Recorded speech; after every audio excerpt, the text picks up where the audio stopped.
Everyone very very good afternoon. CDP की special class में आप सभी लोगों का बहुत बहुत स्वागत है। आज के इस वीडियो में आप लोगों से मैं सीडीपी का टेस्ट लूंगा, स्पेशल सीटेट एग्जाम 2026 के लिए। फ्रेंड्स, इस टेस्ट में मैंने जितने भी क्वेश्चंस लिए हैं सारे के सारे प्रीवियस ईयर के क्वेश्चंस लिए हैं और बहुत ही रिपीटेड क्वेश्चन है, हर वर्ष सीटेट एग्जाम में पूछे जाते हैं। तो चलिए स्टार्ट करते हैं। सबसे पहला प्रश्न आपकी स्क्रीन पे आ गया है कि बच्चे समय की एक विशिष्ट अवधि तक बहुत सरलता के साथ भाषा सीखते हैं क्योंकि उस अवधि में वे पर्यावरणीय प्रभावों के साथ प्रतिक्रिया करते हैं। इस अवधि को विकास की किस अवधि के रूप में जाना जाएगा? संवेदनशील, क्षेत्रीय, विशिष्ट या आप प्रतिक्रियात्मक? पहले प्रश्न का राइट आंसर जो भी हो आप लोग कमेंट बॉक्स में फटाफट जवाब देने का प्रयास करेंगे। गुड आफ्टरनून सभी को। डेली हमारे चैनल पे दोपहर में 2:30 बजे क्लास चलती है और मॉर्निंग में 9:30 बजे चलती है, तो सब्सक्राइब करके जुड़ जाइए ताकि जो भी क्लासेस आए, अपडेट आए, नोटिफिकेशन आपको मिलता रहे। बताइए पहले प्रश्न का राइट आंसर क्या हो जाएगा? उसे कहा जाता है भाई संवेदनशील। क्या कहा जाता है? संवेदनशील कहा जाता है। ठीक है, चलिए इस अवधि को विकास की किस अवधि के रूप में जाना जाएगा? संवेदनशील। अगला प्रश्न आपकी स्क्रीन पे आ गया है कि एक मां ने देखा कि उसका एक जुड़वा दूसरे की तुलना में चलना सीखने में अधिक तेजी से प्रगति कर रहा है। सीखने में इस भिन्नता से विकास का कौन सा सिद्धांत जुड़ा है? व्यक्तियों में विकास सिर से पैर तक होता है या हर किसी में विकास चरण दर चरण आगे बढ़ता है या अलग अलग व्यक्तियों में विकास अलग अलग गति से होता है या हर किसी में विकास सामान्य से विशिष्ट की ओर बढ़ता है? बहुत इंपॉर्टेंट क्वेश्चन है, सरल प्रश्न है, फटाफट जवाब दीजिए। यह प्रश्न सभी का सही होना चाहिए। चलिए, एक मां ने देखा कि उसका एक जुड़वा दूसरों की तुलना में चलना सीखने में अधिक तेजी से प्रगति कर रहा है। सीखने में इस भिन्नता से विकास का कौन सा सिद्धांत जुड़ा है? कि अलग अलग व्यक्तियों में विकास अलग अलग गति से होता है। ओके, तीसरा ऑप्शन बिल्कुल आपका करेक्ट हो जाएगा डियर। अगला प्रश्न आपकी स्क्रीन पे कि विकास निम्न में से किस पर निर्भर करता है? आनुवंशिक प्रवृत्तियों पर, सामाजिक सांस्कृतिक प्रथाओं पर या भौतिक वातावरण पर? तीसरे प्रश्न का राइट आंसर देने का प्रयास करेंगे। चलिए बहुत अच्छे, और सभी लोग हर प्रश्न का जवाब जरूर दिया करें। लास्ट में जितने भी क्वेश्चंस आपके करेक्ट हुआ करें, रियल स्कोर आप लोग जरूर से जरूर कमेंट करके बताया करें। विकास निम्न में से किस पर निर्भर करता है? तो ये आनुवंशिक प्रवृत्तियों पर भी करता है, सामाजिक सांस्कृतिक प्रथाओं पर भी करता है और भौतिक वातावरण पर भी करता है। तो तीनों पर करता है विकास निर्भर। ऑप्शन चौथा आपका बिल्कुल भाई करेक्ट हो जाएगा। चलिए अगला प्रश्न, चौथे प्रश्न का जवाब देंगे। जीन पियाजे के संज्ञानात्मक विकास के सिद्धांत के अनुसार अध्यापक को किस अवस्था में क्रमबद्धता से संबंधित प्रश्न हल करने के लिए देना चाहिए? संवेदीगामक, पूर्व संक्रियात्मक, मूर्त संक्रियात्मक, औपचारिक संक्रियात्मक? बताइए करेक्ट आंसर क्या होगा? चौथा का राइट आंसर क्या होगा? जीन पियाजे के संज्ञानात्मक विकास के सिद्धांत के अनुसार अध्यापक को किस अवस्था में क्रमबद्धता से संबंधित प्रश्न हल करने के लिए देना चाहिए? तो यहां पे मूर्त संक्रियात्मक आपका सही हो जाएगा। ठीक है, चलिए अगला प्रश्न, जीन पियाजे के सिद्धांत के अनुसार व्यक्ति आत्मसात्करण और समंजन के माध्यम से किस स्थिति को प्राप्त करने का प्रयास करते हैं? संतुलन, असंतुलन, प्रत्यक्ष अवबोधन या भ्रम? बताइए इसका करेक्ट आंसर क्या हो जाएगा भाई सभी लोग? 5 का जवाब देने का प्रयास करेंगे। और टैग वर्ड की मैं क्लास बहुत ही जल्द लाने वाला हूं। ठीक है, टैग वर्ड की क्लास बहुत ही जल्द मैं लाने वाला हूं, जिसकी सहायता से आप जो है 30 से 35 प्रश्नों को उड़ा सकेंगे सिर्फ टैग वर्ड की सहायता से। अच्छा कंटेंट दूंगा इसलिए थोड़ा सा समय लग रहा है। चलिए, जीन पियाजे के सिद्धांत के अनुसार व्यक्ति आत्मसात्करण और समंजन के माध्यम से किस स्थिति को प्राप्त करने का प्रयास करते हैं? संतुलन। ठीक है, तो यहां पे संतुलन आपका सही हो जाएगा, पहला ऑप्शन। चलिए अगला प्रश्न आपकी स्क्रीन पे, 6 वर्षीय लड़का मनीष दुनिया और दूसरे के अनुभवों को केवल अपने ही दृष्टिकोण से देखता है और दूसरों के दृष्टिकोण समझने में असफल रहता है। यह किसका प्रतिनिधित्व करता है? संरक्षण का, आत्मकेंद्रिता का या प्रतिवर्ती चिंतन का या वैज्ञानिक तार्किकता का? बताइए इसका करेक्ट आंसर क्या होगा? 6 का जवाब दीजिए सब लोग। गुड आफ्टरनून सभी को, गुड आफ्टरनून। और भी क्लासेस आपको प्लेलिस्ट में मिल जाएंगी, तो एक बार इस क्लास को देखने के बाद प्लेलिस्ट में आप जरूर जाना। बहुत सारी क्लासेस हो गई हैं हर एक सब्जेक्ट की, जितना हो सके उतना प्रैक्टिस करिए आप लोग। बताइए इसका करेक्ट आंसर क्या होगा? यह किसका प्रतिनिधित्व करता है? आत्म केंद्रितता का। ठीक है, दूसरा ऑप्शन यहां पे आपका बिल्कुल भाई करेक्ट हो जाएगा। अगला प्रश्न आपकी स्क्रीन पे, लॉरेंस कोहलबर्ग के नैतिक विकास के सिद्धांत के अनुसार एक व्यक्ति जो नैतिक विकास की कानून एवं व्यवस्था चरण में है उसका मत होगा कानूनों तथा नियमों का पालन अन्य व्यक्तियों को प्रसन्न रखने के लिए करना चाहिए, या कानून तथा अधिकारियों की आज्ञा का पालन करना चाहिए जिससे सामाजिक प्रणाली सुगम बनी रहती है, या कानून तथा नियमों का पालन दंड से बचने के लिए करना चाहिए, या कानून तथा नियमों का पालन तभी करना चाहिए जब वे हमारी आवश्यकताओं की पूर्ति करें। बताइए इसका करेक्ट आंसर क्या होगा? 7 का जवाब दीजिए सब लोग। बहुत अच्छे भाई। लॉरेंस कोहलबर्ग के नैतिक विकास के सिद्धांत के अनुसार एक व्यक्ति जो नैतिक विकास की कानून एवं व्यवस्था चरण में है उसका मत होगा क्या? उसका मत है कि कानून तथा अधिकारियों की आज्ञा का पालन करना चाहिए हमें, जिससे सामाजिक प्रणाली सुगम बनी रहती है। ठीक है, चलिए यहां पे दूसरा ऑप्शन आपका बिल्कुल करेक्ट हो जाएगा। अगला प्रश्न आपकी स्क्रीन पे, लेवाइगोस्की ने निम्न में से कौन सा सिद्धांत दिया था? Very very most important question है आपके एग्जाम के लिए। चलिए बताइए, लेवाइगोस्की ने निम्न में से कौन सा सिद्धांत दिया है? नैतिक विकास का संज्ञानात्मक सिद्धांत, व्यक्तित्व विकास का मनोवैज्ञानिक सिद्धांत, संज्ञानात्मक विकास का सामाजिक सांस्कृतिक सिद्धांत, या लगाव का विकासात्मक सिद्धांत? 8वां का जवाब दीजिए सब लोग। चलिए, लेवाइगोस्की ने निम्न में से कौन सा सिद्धांत दिया है भाई? तो ये संज्ञानात्मक विकास का सामाजिक सांस्कृतिक सिद्धांत दिए हैं। ओके, तीसरा ऑप्शन बिल्कुल करेक्ट हो जाएगा। इस प्रश्न का जो है आप स्क्रीनशॉट ले लेना। ठीक है, चलिए अगला प्रश्न 9वां का जवाब दीजिए। एक विद्यार्थी जो है दिए गए प्रश्न को हल करने में चुनौती महसूस कर रहा है। लेवाइगोस्की के अनुसार इस स्थिति में एक अध्यापिका को क्या करना चाहिए? विद्यार्थी को अनदेखा कर देना चाहिए और उसे अकेले संघर्ष करते रहने देना चाहिए, या विद्यार्थी को अगले कदम हेतु संकेत और इशारे देने चाहिए, या सीधे तौर पर सही जवाब बता देना चाहिए, या सवाल को हल ना कर पाने के लिए विद्यार्थी को दंडित करना चाहिए? बताइए, टैग वर्ड की सहायता से आप इस प्रश्न को सॉल्व करना। बताइए, एक विद्यार्थी दिए गए प्रश्नों को हल करने में चुनौती महसूस कर रहा है। लेवाइगोस्की के अनुसार इस स्थिति में एक अध्यापिका को क्या करना चाहिए? आप ही मान लीजिए अध्यापक हैं या अध्यापिका हैं, तो आप क्या करेंगे? अगर कोई बच्चा है वो कोई प्रश्न हल करने में उसको दिक्कत हो रही, तो आप क्या करेंगे? उसको दंडित करेंगे? नहीं करेंगे भाई। उसको अनदेखा करेंगे? नहीं करेंगे। अब बताइए, इन दोनों में से बताइए। सीधे तौर पर सही जवाब बताना चाहिए? नहीं, तुरंत आपको डायरेक्ट उत्तर नहीं बताना है, नहीं तो बच्चे को समझ में नहीं आएगा। फिर यहां पे विद्यार्थी को अगले कदम हेतु संकेत और इशारे देना चाहिए, पाड़ प्रदान करना चाहिए यहां पे। ठीक है, तो दूसरा ऑप्शन बिल्कुल करेक्ट हो जाएगा। जहां पे ऑप्शन में अगर आपको पाड़ दिख जाए तो वो आपका 100% सही होता है। पाड़ देना चाहिए, सहायता करनी चाहिए, बच्चे को समझाना चाहिए। ओके, चलिए अगला प्रश्न ये आपकी स्क्रीन पे आ गया है। एक प्रगतिशील कक्षा में विद्यार्थियों को किस ओर केंद्रित होना चाहिए? अपने सहपाठियों से प्रतिस्पर्धा की ओर, जितना हो सके उतना कंठस्थीकरण हेतु, मूर्त पुरस्कार जैसे ट्रॉफी जीतने की ओर, सक्रिय भागीदारी द्वारा ज्ञान अर्जन की ओर? टैग वर्ड की सहायता से सॉल्व करना, टैग वर्ड की सहायता से। एक प्रगतिशील कक्षा में विद्यार्थियों को किस ओर केंद्रित होना चाहिए? बताइए सब लोग। अपने सहपाठियों से प्रतिस्पर्धा की ओर? नहीं भाई, जितना हो सके उतना कंठस्थीकरण। कंठस्थीकरण तो आपको कराना ही नहीं है। ठीक है, मूर्त पुरस्कार जैसे ट्रॉफी जीतने की ओर नहीं केंद्रित होना चाहिए। सक्रिय, मैंने आपको बताया था, अगर प्रश्न आपका पॉजिटिव हो और सक्रिय दिख जाए तो वही आपका उत्तर सही हो जाएगा। सक्रिय आपका पॉजिटिव होता है, निष्क्रिय आपका नेगेटिव होता है। यहां पे चौथा ऑप्शन बिल्कुल भाई करेक्ट हो जाएगा। ठीक है, सक्रिय भागी द्वारा ज्ञान सर्जन की ओर हमें केंद्रित करना चाहिए विद्यार्थियों को। ओके, चौथा ऑप्शन भाई बिल्कुल करेक्ट हो जाएगा। चलिए, मजा आ रहा है? एक बार कमेंट बॉक्स में जरूर बताना। नेक्स्ट क्वेश्चन, अब यहां पे देखिए नहीं लगा है तो प्रश्न आपका नेगेटिव है। ओके, चलिए प्रश्न है, हार्वर्ड गार्डनर द्वारा प्रतिपादित बहुबुद्धियों में निम्नलिखित में से कौन सी शामिल नहीं है? भाषाई बुद्धि, भावनात्मक बुद्धि, स्थानिक बुद्धि, या संगीत बुद्धि? बताइए। बहुत अच्छे भाई।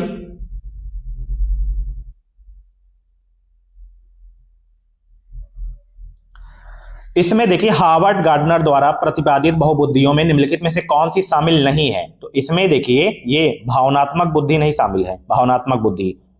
बाकी भाषाई बुद्धि, स्थानिक बुद्धि, संगीत बुद्धि, तार्किक गणितीय बुद्धि, संगीतमय बुद्धि, अंतर्वैयक्तिक बुद्धि, प्रगतिवादी बुद्धि, अंतर्वैयक्तिक बुद्धि, ये सब हार्वर्ड गार्डनर के द्वारा दिया गया है। ठीक है, चलिए, तो दूसरा नहीं है आपका भावनात्मक बुद्धि। नेक्स्ट क्वेश्चन 12वें का जवाब देंगे कि राष्ट्रीय शिक्षा नीति 2020 के अनुसार 5वीं तक के सभी बच्चों को उनकी मातृभाषा में शिक्षा दी जानी चाहिए। चलिए, बिल्कुल ये सही है आपका अभिकथन ए। कारण क्या कह रहा है कि छोटे बच्चे अपनी मातृभाषा में सार्थक अवधारणाओं को अधिक तेजी से सीखने व समझते हैं। ये भी सही ही लग रहा है, दोनों सही हैं। आप ही हैं, आपके स्कूल में कोई बच्चा आ रहा है तो वो तो मातृभाषा ही सीख के आएगा ना, अपने आस पड़ोस की।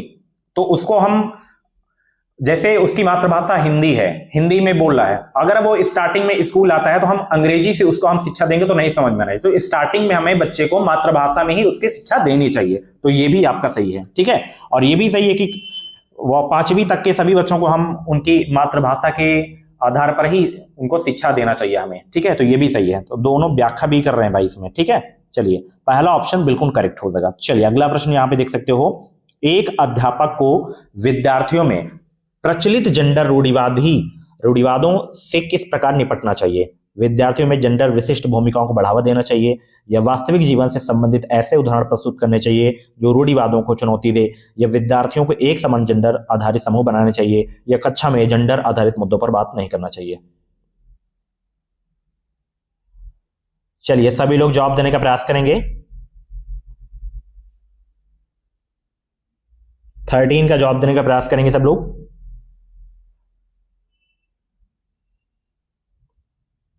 एक अध्यापक को विद्यार्थियों में प्रचलित जेंडर रूढ़िवादों से किस प्रकार निपटना चाहिए? वास्तविक जीवन से संबंधित ऐसे उदाहरण प्रस्तुत करने चाहिए जो रूढ़िवादों को चुनौती दें। ठीक है, दूसरा ऑप्शन बिल्कुल आपका करेक्ट हो जाएगा। अगला प्रश्न आपकी स्क्रीन पे, एक बहुसांस्कृतिक कक्षा में अध्यापक को क्या करना चाहिए? केवल प्रबल समूह की सांस्कृतिक प्रथाओं को प्रधानता देनी चाहिए, केवल सुविधा वंचित समूहों की सांस्कृतिक प्रथाओं को प्रधानता देनी चाहिए, या प्रबल समूह की सांस्कृतिक प्रथाओं की नकारात्मक प्रस्तुति करनी चाहिए, या विद्यार्थियों के सामाजिक सांस्कृतिक अनुभवों के संदर्भ में उनकी व्यक्तिगत भिन्नताओं का सम्मान करना चाहिए? टैग वर्ड से आप इसको सॉल्व करना, टैग वर्ड की सहायता से। प्रश्न आपका पॉजिटिव है तो जितने भी नेगेटिव यहाँ पे टैग वर्ड है उनको फाइड करिए, बाकी जो बचेगा वही आपका सही होगा। मैंने आपको बताया था कि केवल आपका निगेटिव होता है, केवल दिख जाए काट दीजिए, केवल दिख जाए काट दीजिए, नकारात्मक दिख जाए काट दीजिए, बचा चौथा, यही सही होगा। एक बहुसांस्कृतिक कक्षा में अध्यापक को विद्यार्थियों के सामाजिक सांस्कृतिक अनुभवों के संदर्भ में उनकी व्यक्तिगत भिन्नताओं का हमें सम्मान करना चाहिए। चौथा ऑप्शन यहाँ पे बिल्कुल आपका करेक्ट हो जाएगा। चलिए, बहुत अच्छे भाई, मजा आ रहा है। अगला प्रश्न आपकी स्क्रीन पे, जब आकलन विद्यार्थियों के किसी कौशल संबंधी बोध और समझ या पाठ के अधिगम और शिक्षण प्रक्रिया के दौरान किया जाता है तब इसे क्या कहा जाता है? अधिगम के लिए आकलन, अधिगम का आकलन, या असतत आकलन, या योगात्मक मूल्यांकन? बताइए। 15 का जवाब देने का प्रयास करेंगे सब लोग। जब आकलन विद्यार्थियों के किसी कौशल संबंधी बोध या समझ या पाठ के अधिगम और शिक्षण प्रक्रिया के दौरान किया जाता है तब इसे क्या कहा जाता है?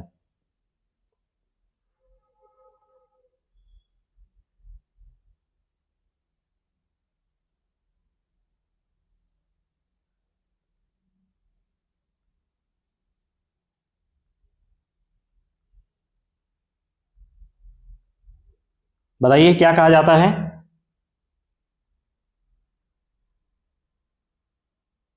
अधिगम के लिए आकलन कहा जाता है। ठीक है, अधिगम के लिए आकलन कहा जाता है। पहला ऑप्शन बिल्कुल करेक्ट हो जाएगा। नेक्स्ट क्वेश्चन, सभी विद्यार्थियों को उनकी योग्यताओं में भिन्नता होने के बावजूद उनके संभाव्य गुणों की प्राप्ति के लिए अवसर प्रदान करना किस प्रकार की कक्षा का मुख्य उद्देश्य है? एकीकृत, समावेशी, विशेष शिक्षा, अप्रगतिशील?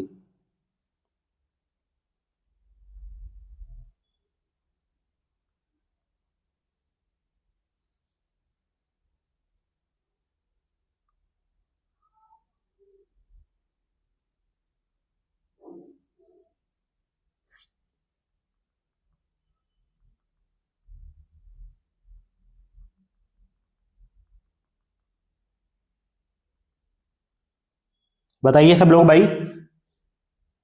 तो यहां पे समावेशी शिक्षा हो जाएगा, ठीक है, समावेशी शिक्षा हो जाएगा भाई। चलिए अगला प्रश्न आपकी स्क्रीन पे। वंचित पृष्ठभूमि के बच्चों को संबोधित करने के लिए इस शिक्षक को चाहिए क्या? बताइए क्या चाहिए उन्हें?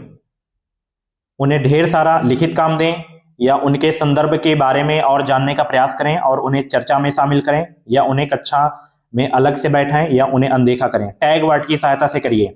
जो वंचित पृष्ठभूमि वाले बच्चे होते हैं, आपकी कक्षा में है तो आप एक शिक्षक हैं, तो आप क्या करेंगे? उन्हें ढेर सारा लिखित काम देंगे? नहीं भाई, उनके संदर्भ के बारे में और जानने का प्रयास करें और उन्हें कक्षा चर्चा में शामिल करें, यह आपका सही होगा। उन्हें कक्षा में अलग से बैठाएं? नहीं, अनदेखा नहीं करना है, ठीक है। तो दूसरा ऑप्शन बिल्कुल करेक्ट हो जाएगा। टैग वर्ड की सहायता से प्रश्नों को देखा करें। निम्नलिखित में से कौन सी अधिगम आसक्तता किसी व्यक्ति के संतुलन, शारीरिक निपुणता और हाथ आंख सामंजस्य की क्षमता को प्रभावित करती है? कौन सी अधिगम आसक्ता है, बताइए।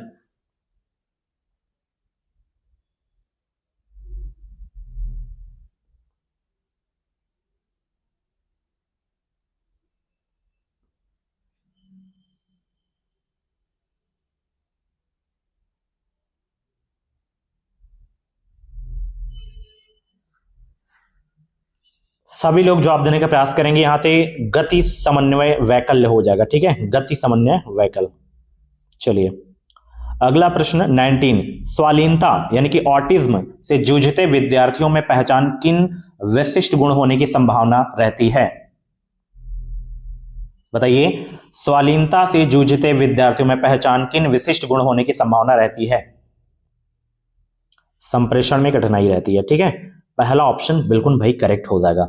अगला प्रश्न 20 का जवाब दीजिए। निम्नलिखित में से कौन सी सृजनात्मक विद्यार्थी की पहचान विशेषता नहीं है?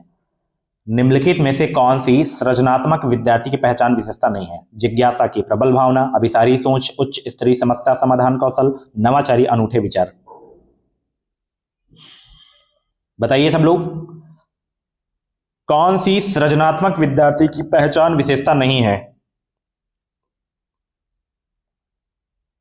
तो इसमें अभिसारी सोच नहीं है, ठीक है, दूसरा ऑप्शन बिल्कुल आपका करेक्ट हो जाएगा। अगला प्रश्न आपकी स्क्रीन पे। राष्ट्रीय शिक्षा नीति 2020 सुझाती है कि शिक्षा पाठ्यपुस्तक की विषय वस्तु तक सीमित होनी चाहिए, या तथ्यों के कंठस्थीकरण पर आधारित होनी चाहिए, या विद्यार्थियों के बीच प्रतिस्पर्धा बढ़ाने की तरफ उन्मुख होनी चाहिए, या समालोचनात्मक चिंतन के विकास पर केंद्रित होनी चाहिए? बताइए एनईपी 2020 क्या सुझाती है कि शिक्षा कैसी होनी चाहिए?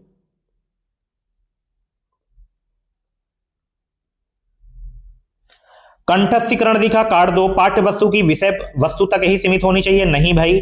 विद्यार्थियों के बीच प्रतिस्पर्धा बढ़ाने की तरफ उन्मुख होनी चाहिए? नहीं। समालोचनात्मक चिंतन के विकास पर केंद्रित होनी चाहिए शिक्षा एनईपी 2020 के हिसाब से। चौथा ऑप्शन बिल्कुल करेक्ट हो जाएगा। Next question. एक कक्षा में विद्यार्थियों के चयनित अधिगम शैलियों में व्यक्तिगत अंतरों को अध्यापिका द्वारा किस प्रकार संबोधित किया जाना चाहिए? अध्यापन अधिगम प्रक्रिया में बाधा के रूप में, नकारात्मक पुनर्बल द्वारा मिटाए जाने चाहिए, संज्ञानात्मक असमानता के परिणाम के रूप में देखना चाहिए, या उनकी मान्यता रखते हुए बाल केंद्रित शिक्षा शास्त्र को अपनाना चाहिए ताकि उनकी व्यक्तिगत जरूरतें पूरी हो? बहुत ही सरल प्रश्न है, टैग वर्ड की सहायता से आप इस प्रश्न को सॉल्व करना। टैग वर्ड की सहायता से। मैं तो आप लोगों को टेस्ट में बोलता हूं कि 10 से 12 प्रश्न, बट 10 प्रश्न तो आप टैग वर्ड से ही लगा लेते होंगे, ठीक है। तो ये होता है टैग वर्ड का फायदा। अब देखिए प्रश्न आपका पॉजिटिव है। अध्यापन अधिगम प्रक्रिया में बाधा के रूप में, नहीं भाई, निगेटिव है, काट दो। नकारात्मक दिखा, काट दो। संज्ञानात्मक असमानता के परिणाम के रूप में देखना चाहिए, नहीं, असमानता काट दो। उनकी मान्यता रखते हुए बाल केंद्रित, मैंने आपको बताया था कि पॉजिटिव होता है, ठीक है, बाल केंद्रित आपका पॉजिटिव होता है। शिक्षा शास्त्र को अपनाना चाहिए ताकि उनकी व्यक्तिगत जरूरतें पूरी हो। तो चौथा ऑप्शन बिल्कुल करेक्ट हो जाएगा, ठीक है। चलिए अगला प्रश्न है। एक प्रगतिशील कक्षा अध्यापकों को किसके रूप में तथा शिक्षार्थियों को किसके रूप में अपेक्षित करती है? बताइए इसका करेक्ट आंसर क्या होगा? 23 का जवाब दीजिए, फटाफट जवाब दीजिए।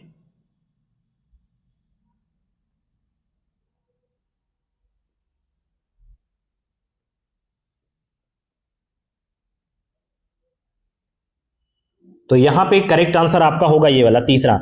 एक प्रगतिशील कक्षा को अध्यापकों को सुसाधक रूप में तथा शिक्षार्थियों को ज्ञान के सृजन में सक्रिय प्रतिभागी रूप में अपेक्षित करती है। सक्रिय दिखा, यही आपका सही हो जाएगा। निष्क्रिय यहां पे दिखा था, काट दो। ठीक है, चलिए। तानाशाह दिखा था, काट दो। इसको भी आप टैग वर्ड की सहायता से सॉल्व कर सकते थे। ठीक है, चलिए। प्रश्न में आप जब एग्जाम हॉल में जाना तो थोड़ा सा समय लेके प्रश्नों को कम से कम 2 बार आप जरूर पढ़ना। ठीक है, जल्दबाजी में उत्तर मत दिया करें, ना ही मेरी क्लास में, ना ही आप कोई भी टेस्ट दे रहे हो, और ना ही आप एग्जाम हॉल में ये गलती करना। चलिए, इस प्रश्न का जवाब देना है 24 का कि रियान ने कुछ दिन पहले ही जाना था कि अंग्रेजी के किसी शब्द के पीछे ईडी लगाने से उस शब्द का रूप परिवर्तन से भूतकाल में बदल जाता है। इस जानकारी को पाने के बाद रियान हर शब्द का भूतकाल रूप दर्शाने के लिए यह तरीका अपना रहा है। बच्चों द्वारा किसी नियम को हर दशा में निरूपित करने का यह रुझान उनकी अपनी सोच को किसकी प्रवृत्ति दर्शाती है? कमतर आंकने की प्रवृत्ति, अनियमित, प्रतिबंधित, द्विभाषिक।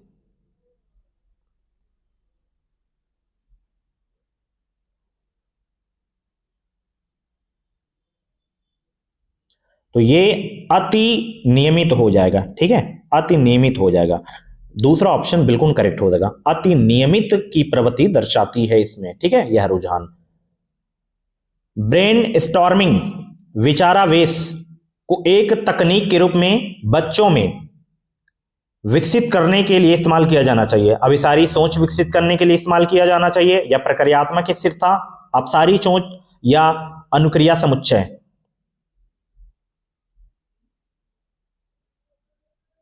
फटाफट जवाब दीजिए भाई। 25 का जवाब दीजिए सब लोग। ब्रेन स्टॉर्मिंग को एक तकनीक के रूप में बच्चों में अपसारी सोच विकसित करने के लिए जो है इस्तेमाल किया जाना चाहिए। ठीक है, तीसरा ऑप्शन बिल्कुल आपका करेक्ट हो जाएगा। अगला प्रश्न आपकी स्क्रीन पे, रचनावादी कक्षा में एक शिक्षक की सबसे महत्वपूर्ण भूमिका क्या है? सभी बच्चों को मानक निर्देश देना, सुनिश्चित करना कि प्रत्येक बच्चा अपनी क्षमता को सर्वोत्तम रूप से प्रकट करे, ये सभी बच्चों से समान गति से आगे बढ़ने की अपेक्षा करना, बच्चों की विविध आवश्यकताओं के प्रति उदासीन रहना।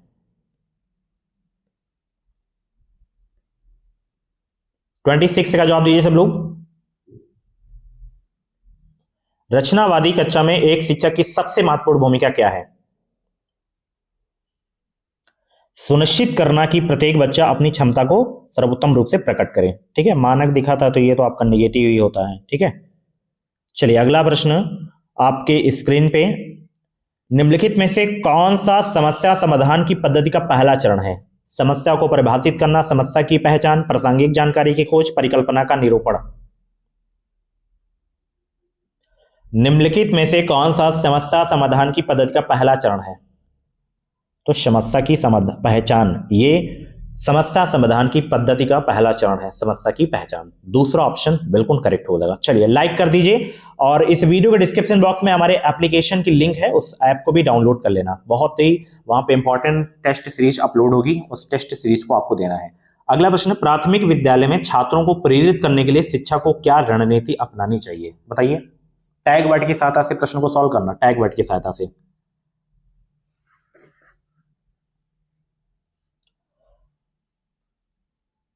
जितने भी निगेटिव ऑप्शन दिखे, दंड दिखा काट दो, कठोर मानदंड काट दो।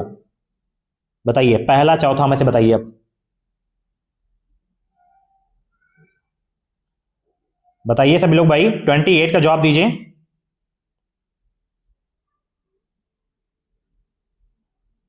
व्यक्तिगत छात्रों के बीच अंकों के लिए प्रतिस्पर्धा को प्रोत्साहित करना, नंबर के लिए हमें प्रोत्साहित नहीं करना है। ठीक है, चौथा ऑप्शन सही होगा कि बच्चों को उनकी रुचि के अनुसार लक्ष्य निर्धारित करने में मदद करें और उसी दिशा में काम करने में उनका समर्थन करें। चौथा ऑप्शन बिल्कुल सही हो जाएगा। ठीक है, चलिए ये आ गया अगला प्रश्न, इसका जवाब दीजिए। संज्ञानात्मक विकास के साथ विद्यालयों को विद्यार्थियों की भावनात्मक खुशहाली सुनिश्चित करनी चाहिए। कारण है आर है, किसी समस्या प्रश्न को हल करते समय विचारों का मौखिकीकरण समस्या समाधान कौशल में बाधा डालता है।